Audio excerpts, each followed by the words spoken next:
Hello everyone. Right now I want to actually do the review of Journey for the PS3. So, Journey is an action and adventure game made by That Game Company, and That Game Company made games such as Flow for PlayStation Network, Flower, and of course now they've recently made Journey. And I actually have played Journey about at least 5 to 7 times now, from start to finish of the whole game. And I actually participated. They actually had their 1-year anniversary of Journey when I was on spring break, so I actually got to play in their 1-year anniversary event where the developers were online. Unfortunately, I did not really get to play with the developers online on that day. But yeah, they had a 1-year anniversary recently for Journey by That Game Company. So, the game is classified as an action and adventure game, basically where it's like an open world game, sort of like a sandbox video game. And some actually call this game a video game. Even though it's anything but. Mainly, to me, it's more of interactive art instead of a video game, such as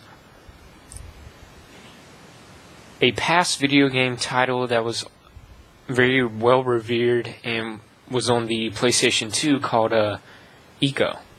And Eco was a game that was like an interactive art type video game where the whole purpose of the game wasn't necessarily just to play the game, but it was to immerse the person in the visuals of that game and for them to see that video games could be art. And that is what That Game Company does with all their games. They heighten the sense of emotion in all their games, and they actually give video games a new perspective, a new life, and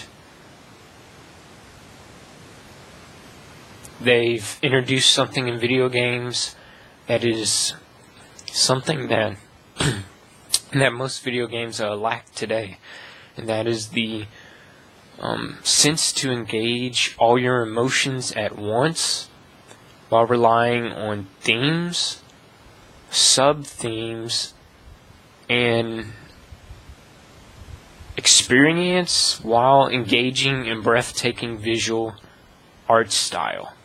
And that is exactly what this game intends to do. That's their main purpose, of course, was to stir our emotions with this game, Journey, and bring something to the video game community that is a rare gem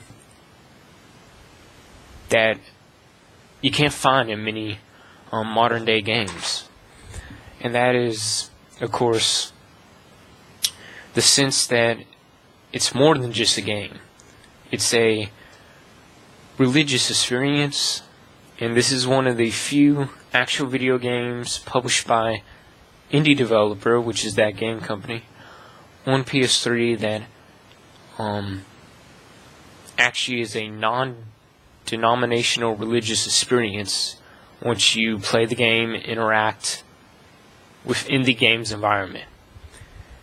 And when a game can do that, it deserves to be praised for its gameplay mechanics, its interactive visual art, and the way it engages the player as they're playing the game. And those are the 3 things exactly that this does. So basically, at the start of the game,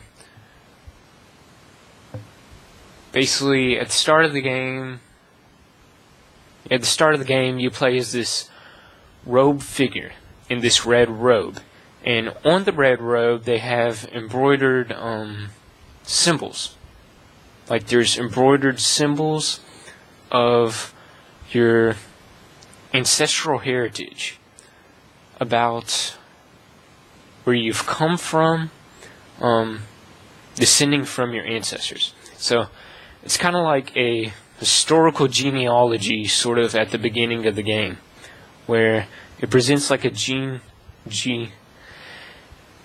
it presents a genealogy, basically on like your ancestral heritage and your cultural heritage as well, about where you've come from, and it sets the stage in the game for the main purpose of the game, and why you're placed in the game right at the start of the game in a desert. So basically you're this robe figure, like I said, clothed in a red robe, and basically all you have to guide you is a scarf, and you get the scarf at the very beginning of the game, and the scarf is basically your guide. Your scarf is actually the fragments of your cultural heritage. It's the fragments of the culture, language, and symbols of the civilization that you have been brought into, or the land that you have been brought into to take care of. And that's basically the whole beginning of the game. So basically you surf the sand or walk through the sand, but you can go downhill on the sand and surf it as well, which is very cool. But it actually has a lot of history that I'm not sure if that game... I think that game company is probably aware of ancient civilizations and things when they made this game. So basically it places you in an Egyptian desert, where your main purpose and goal is to get to the mountain at the end of the game. So basically, from my standpoint, this can represent religion in many ways. Now, from a Christian view, which, of course, my impressions on this game and my review is based on a Christian perspective, sort of, as far as the setting and things for the game goes. So basically, just like it's presented in the Bible, basically you're placed as a wanderer in the desert, trying to find why you're here, why you're in this world, and what your purpose is. So that's the basic main idea of the whole game, the main theme. And like I said, you're placed in this Egyptian civilization where Egypt's civilization has been destroyed. And you can tell by this because there are these ancient shrines placed out throughout the whole game. And you go to these shrines, but they're actually called ziggurats, which I found out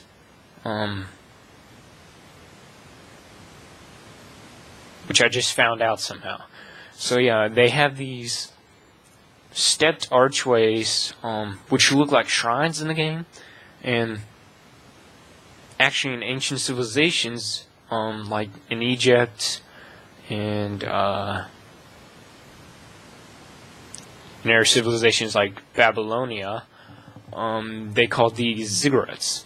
And the ziggurats were these steps or archways, kind of like shrines, where people would go there and, to worship whatever figure or deity or whatever in their religion or in that civilization that they worshipped. So that was really cool to find that out about the game. And the other thing is, this game kind of mixes the civilizations of ancient Egypt and ancient Babylon together. And I can tell by this because on the manual of the game, on the Journey Collector's Edition, if you look at the manual, they have a sketch of the actual, can't think of the name of it right now, but it's the actual Babylonian tower, as I would call it in this video. And basically this Babylonian building, it gets higher and higher. So you're climbing these steps, and like they raise the towers or whatever. And I found out actually through, hold on, let me actually see what I wrote up a little on this, so I can explain it a little more, because this game is one of the hardest games to explain because it's kind of like a religious experience in a way. So it's the most unique, rare, originally crafted and creative, evocative, theological, philosophical, sociological, and contemplative thought and self-reflection game there is in the video game industry right now. And I don't like to actually call, like I said, I don't like to call this actually like a game, because it's not a game in itself, but rather it's an interactive type art game that engages the emotions to have a experience, kind of like a real life experience in a way. And on the outside of the game, it looks like a normal game, but it's really not. It's a piece of art, it's a piece of history, and a piece of life. It carries the genealogical history of our ancestors, and it has that concept within it. And basically, so the scarf helps you fly in the game.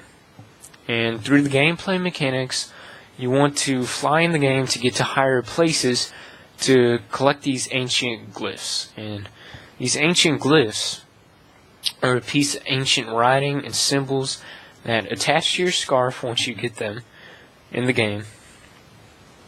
And you collect them. And as you collect them, your scarf gets longer, and you can fly for a longer period of time. Also, if you get all 21 ancient glyphs, you get the Transcendence Trophy in the game, which actually will unlock a different variation of the robe that you can later get in the game, which is very cool. And actually, they have save points in the game. Like, after you go through the first run of your game, you can go to the chapter select menu in this game, and you go to one of the various shrines or whatever they have, and it will come up with like a picture of one of the various environments in the game, and you can jump in like this portal, and it will transport you to whatever environment in the game that you want to start at, if you don't want to start at the beginning to finish the second go around. So the incredible and most remarkable portrayal of this game, of course, is the environments. So the main environment is composed of ancient Egyptian culture, like I said. Basically, hence the broken Sphinx statues on top of each temple that you visit. The smaller temples along the way are referred to in ancient Egyptian architecture as steps, or ziggurats, like I said. And each ziggurat is usually composed of two side steps that lead up to the temple on both sides, of course, in those times. And in this game, these steps are crushed, which is a symbol that when Egypt was destroyed, the fall of Egypt, basically. And basically, you solve puzzles along the way through these murals, and you light up like these pillars. These pillars will light up, and the murals will actually reveal more about like why you're there, what's your purpose, and it will also give you insights on what to do in the game, such as hiking up another mountain, or it will give you sort of symbols as to the history of whatever this ancestral relationship with the civilization and game is.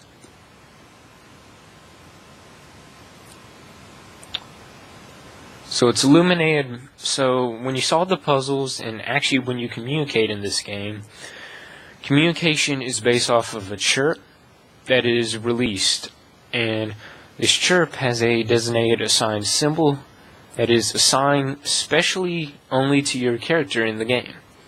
And you will see this symbol once you press, the button on your controller. And this is very unique because if you encounter another player online, which they do not have any matchmaking, any lobbies on the online multiplayer, instead what they have is online multiplayer built in, but you will come across someone playing at the same time you are in the game. And once you do that, you can communicate, of course, by using your sign symbol and by chirping. And once you make or illuminate that sound that your symbol has, your partner, the person you journey with for a while, will know where you're at in the game, in case you go a separate way to get through certain parts of the game, or whether you continue on with them but get left behind. Then you can, like I said, press the O button on the PlayStation controller, and it will basically release this chirp or sound, and they will know where you're at. So that's great to have.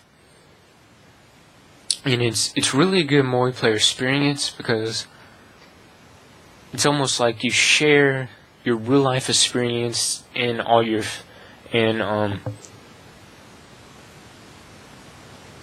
like your emotions with these people that you play with. And what I mean by that is basically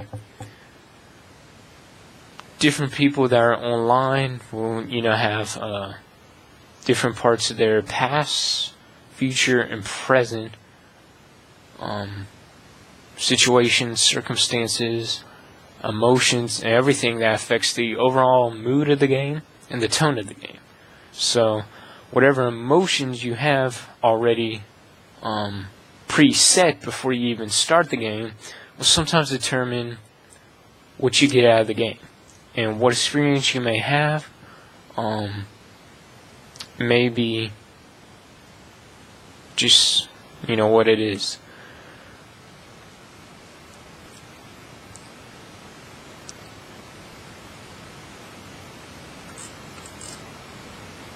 Thus, the whole game at the beginning is an accurate portrayal of basically the whole book of Genesis in the Bible.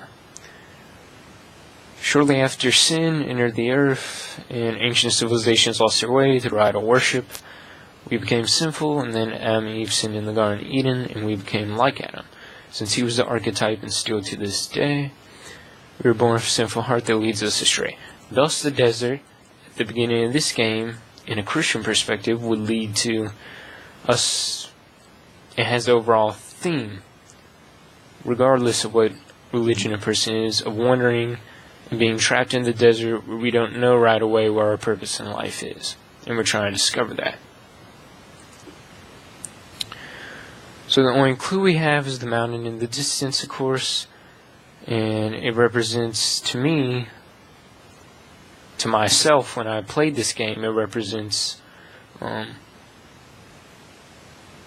the sharing of God's word and gospel to all our individuals and working in the land we have inherited, that we have been given by our forefathers, as it says in the word, which basically means in this game, like the ancestors or whatever it is, I'm pretty sure.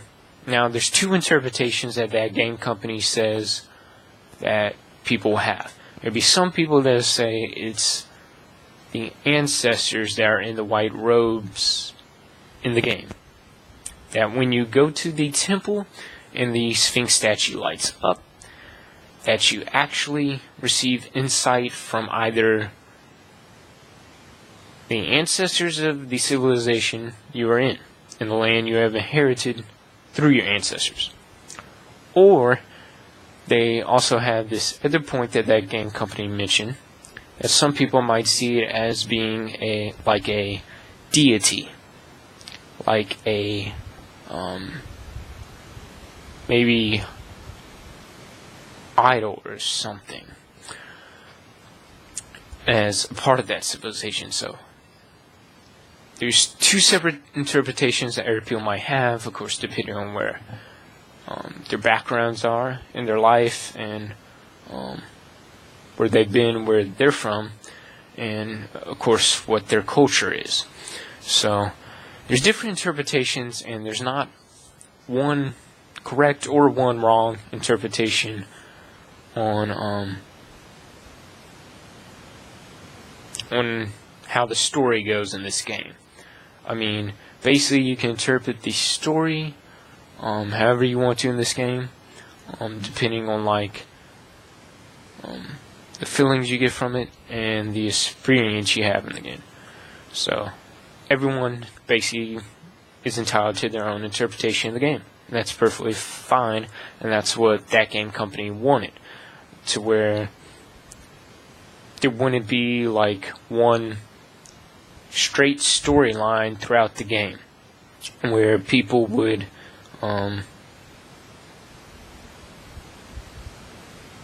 experience the same journey.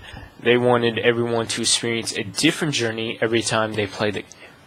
So that is unique, and actually the most incredible thing probably about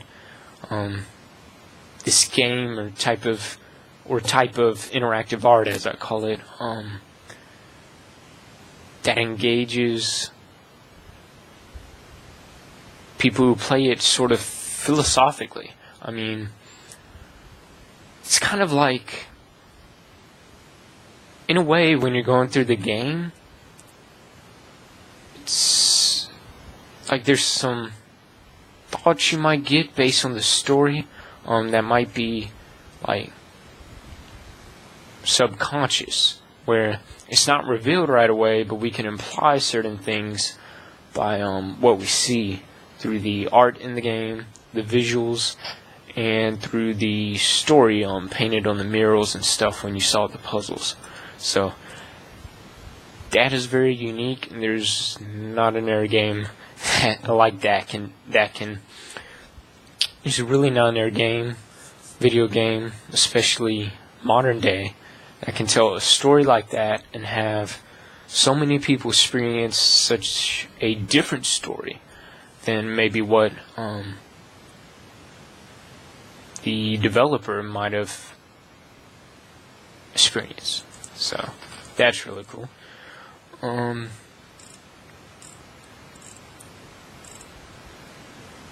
So basically,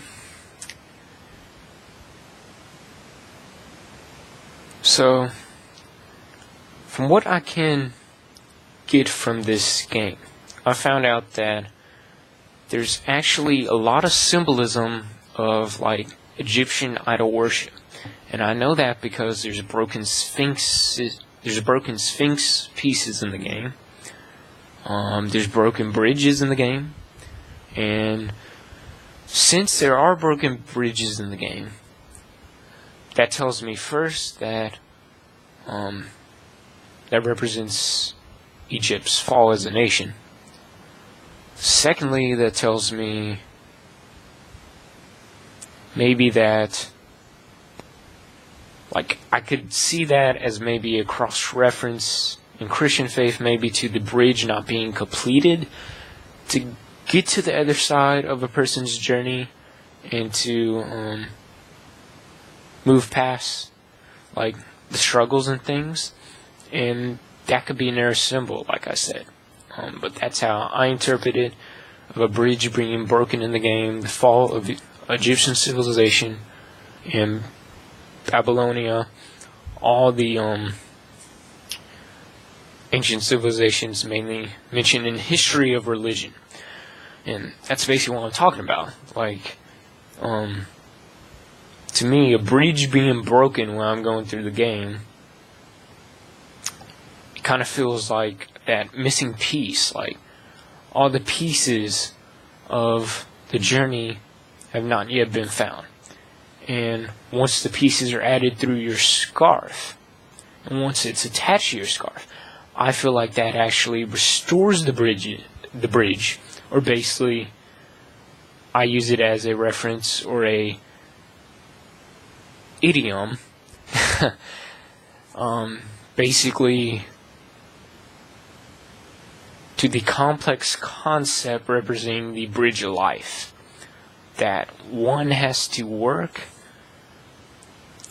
to find these scattered pieces that they're missing in their life.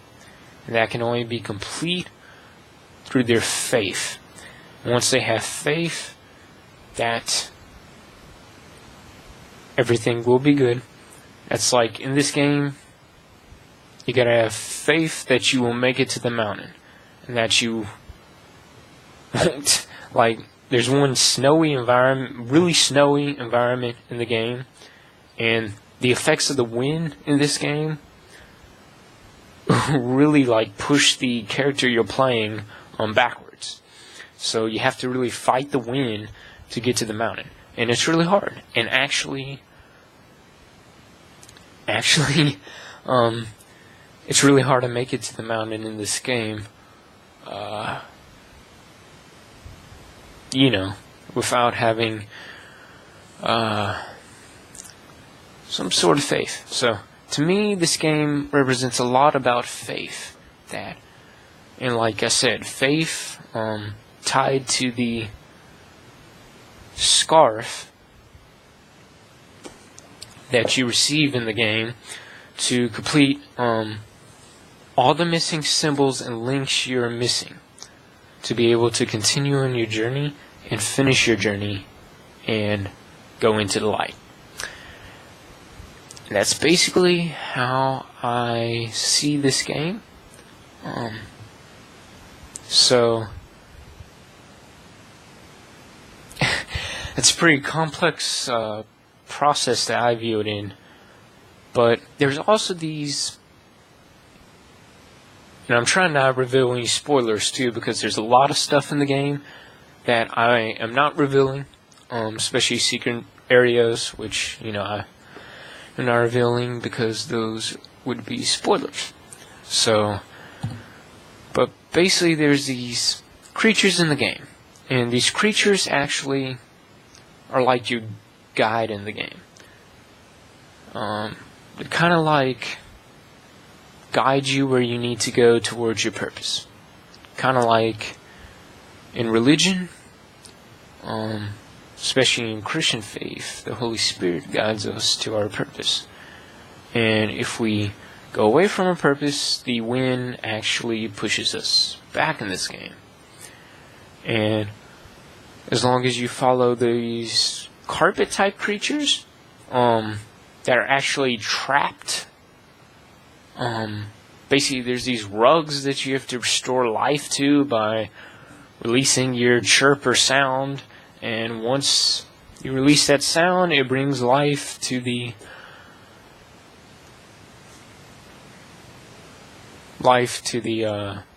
rug type thing, and it releases these carpet creatures.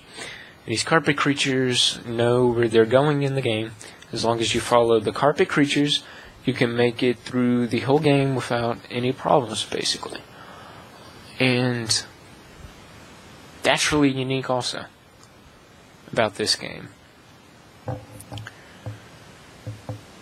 So yeah, it's kind of interesting because these creatures are trapped, and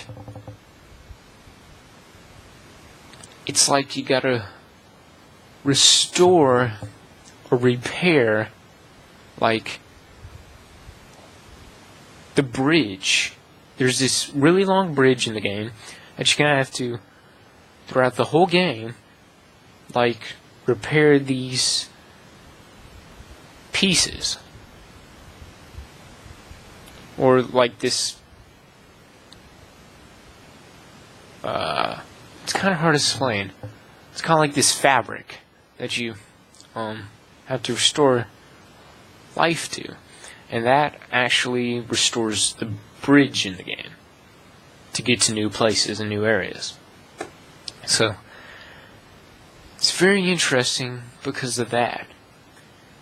Because in other religions, and in the sense of the universe, there are some religions, of course, that have the belief that the mantra, or the, I guess, sound, as you would call it, if a sound is illuminated,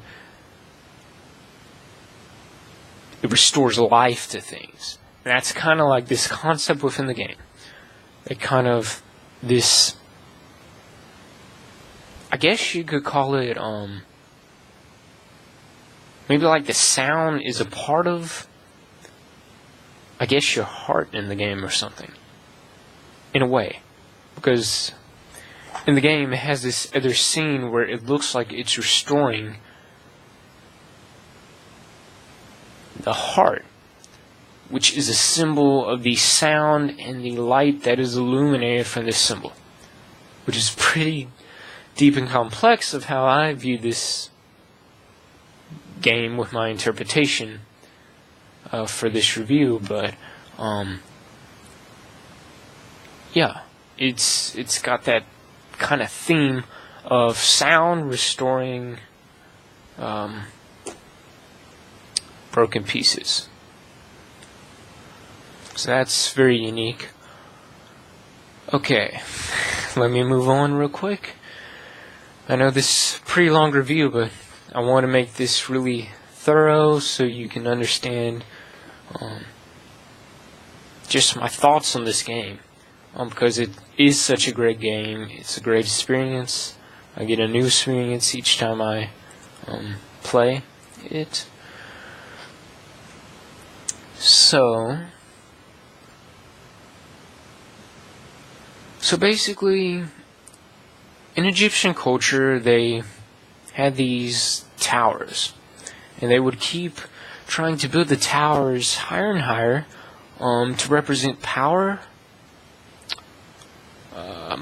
money, and to represent idol worship, basically. And this is the theme in the game, according to my interpretation and what I've seen through some of the sketches. Since I got the Journey Collector's Edition, there's extra sketches throughout the digital art PDF that's included in this Collector's Edition for Journey. And what I saw were there was this very clear sketch of the Tower of Babylon. In the Tower of Babylon, there's actually this place you go in the game, and you basically have to go to like these murals, like I said, solve some puzzles, and then once you get to the top of the Tower of Babel, you go straight across there, and then you go to the next part of the game, which is very interesting because it's like got something surrounding the outskirts of the Tower of Babel, or whatever that tower is supposed to represent.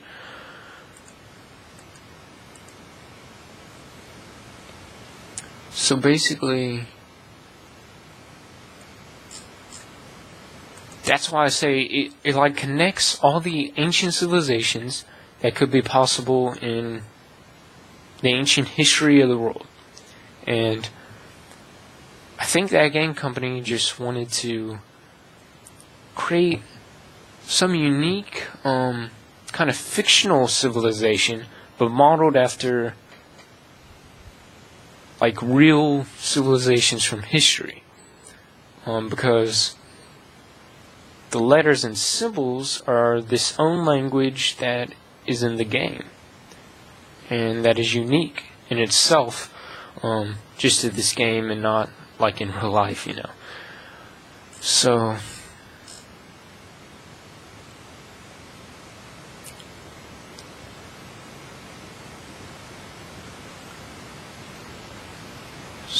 once you make it out of the desert eventually in this game, you go through other environments that I see represent the season of life, such as winter being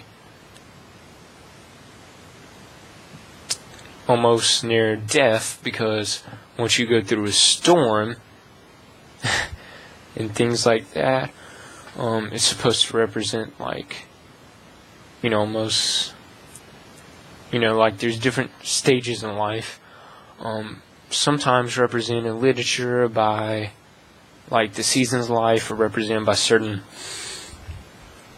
environments. So I see that going on a little in this game too.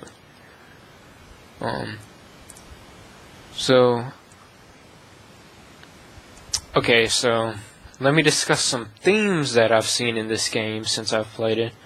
I saw themes of separation, unity, restoration, redemption, trials and tribulations, loneliness, and the end of our journey. So when you're in the desert, you're basically lonely. You don't know of anyone else in the world yet until you meet someone, playing online, of course. And once you do that, that promotes unity. And then you're actually attacked by these things, as I'll call them, that shorten your scarf's length during the game. And that is a symbol of the trials and tribulations we go through in life. And then there's this place in the game, a very special place, that everyone who has currently played Journey know where they like to, you know, find another player online to travel with across this area. And that is called the Apotheosis, or the Ascension, as we call this area in the game. And that's basically sort of like the redemption part. That's like after you go through the trials and tribulations of these creatures attacking you, showing your scarf's length, escaping that, going into the light again, basically. And then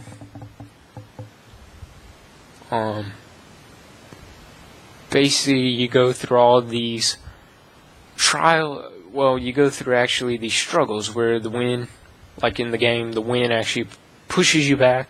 You go through stuff like, after you go through the environments of the snow and things, then you go through, then the whole rest of the game is basically redemption. And representative of that level called, I think, the Ascension or the Apotheosis or something.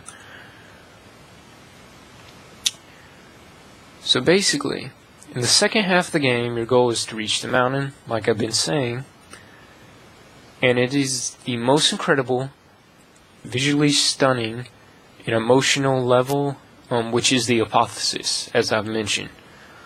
During this time, you basically soar above the clouds. And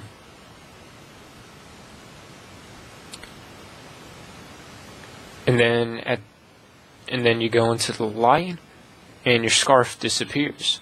And once your scarf disappears, your journey is ended. Basically, it's representative of the journey ending in life. And you have passed restoration and are now going into mutual eternity. And in a Christian view, mutual eternity with God, I would say. So now we get to the overall score that I have for this game. So I know it took me a while to explain my own interpretations and my appraisal for this game that I do have for it. So let me go to the score real quick. Gameplay and controls get a perfect 10 out of 10. Gameplay is fluid and unique in its own respect.